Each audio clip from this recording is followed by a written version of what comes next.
Head televaatajad, tere tulemast tagasi vaatama saadet Teler TV. Nüüd lähme külla Triin Randloole, kes võtab meid vastu moemajas Bastion.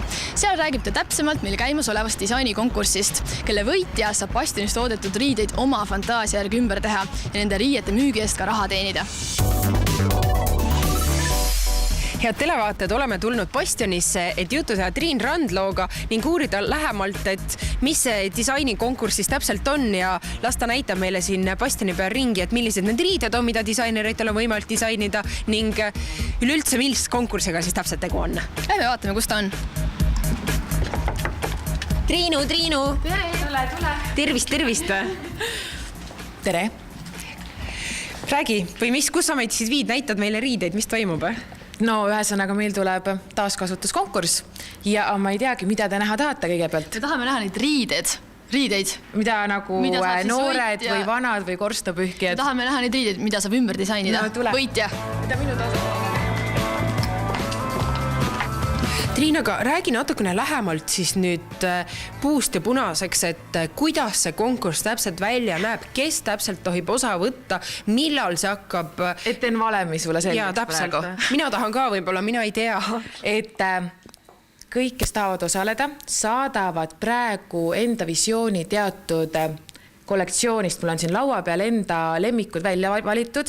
Nii, siis need tulevad Telliskivi 61B postkasti. Mina võtan nad enda kätte, avan ümbriku, vaatan, kas on hea pilt või mitte. Siis me žüriiga, kes praegu on saladuskatte all, valime välja 5 või 6 finalisti, kes siis kõik tulevad siia majja tagasi, saavad endale erinevad tooted, nagu siin laua peal on, ja minna üles, võtta nööbid ja kangad ja tuunivad need nii-öelda ümber, eks ju. Ja siis neil on aeg seda teha nädal aega.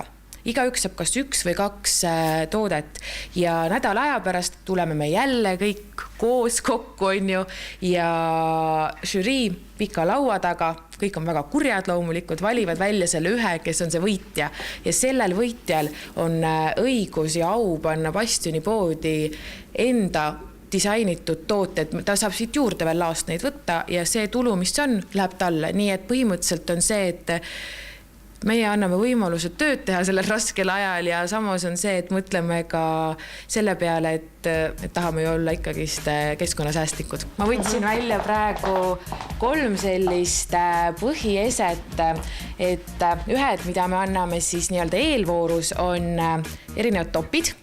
Siis on see, et loomulikult meil on ka seelikuid, jakke ja pükse, et ei ole ainult sellised rääbakad asjad, et nagu näha on, et tegelikult võiks ju sellega praegu minna isegi linna peale kõndima, on ju. Aga samas on see, et miski pärast on ta lattu seisma jäänud, nii et vaatame, mida noored teevad nendega.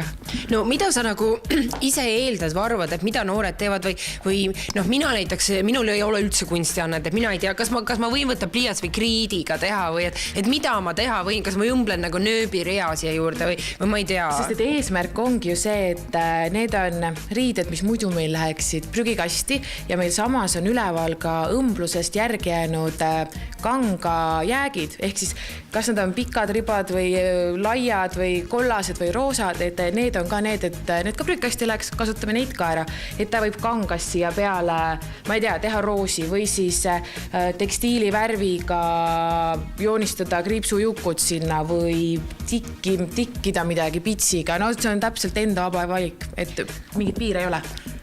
Nii et kui minul näiteks ei ole kangaid, milles ja mingid rosette ja mingisuguseid tikandeid asju peale tikkida, et need ma saaksin ka siis teie käest. Loomulikult, sest et meil on neid kastide viisi, igast erinevat värvi ja nendesse võid ju punuda midagi, ise õmmelda ja samas on meil ka vanu nööpe, nii et meil on siin kuhjaga tavaari, võiks öelda.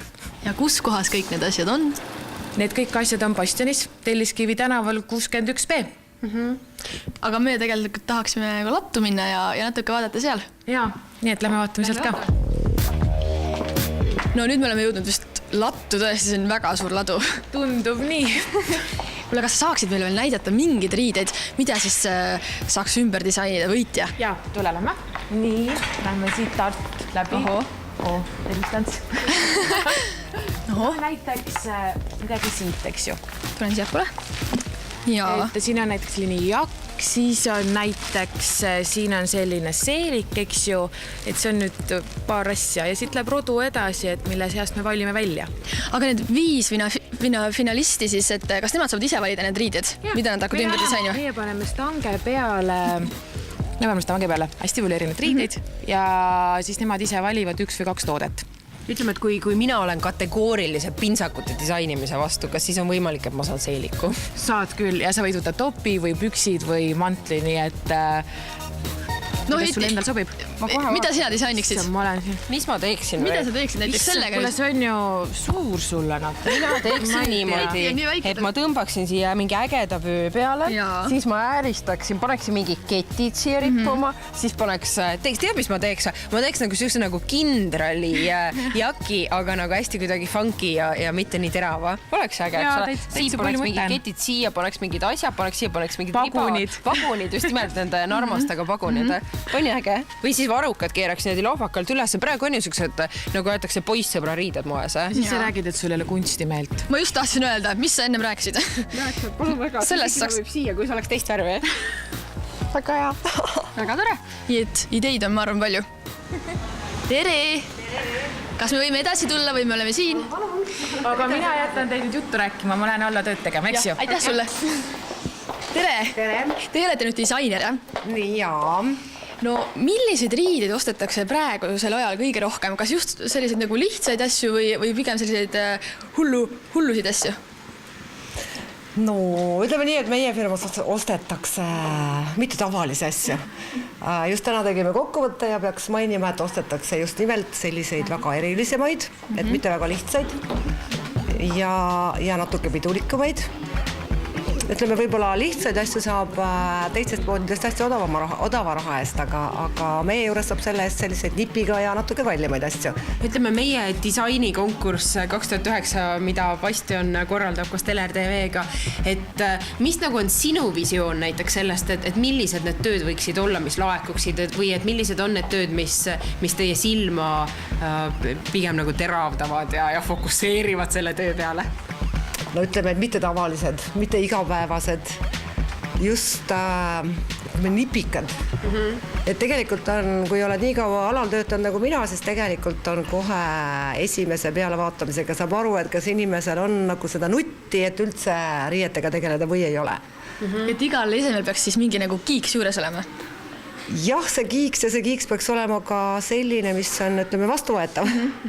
Ütleme, et kui teile saabub töö, kus on mingid tohud, tabra, laevad peas, mingid puffis, kleidid, et sa nagu vaatad, need on pagan küll, no Bastioniga ikka siuke stiil päris kokku ei lähe, et meil on klassikalised pintsakud ja valged seelikud, et jumal küll pärast teeb, jumal teab mingisugused narmad sinna veel külge või on ikkagi võimalus? Ei, on ikkagi võimalus. Ma arvan, et see ongi väga suur võimalus.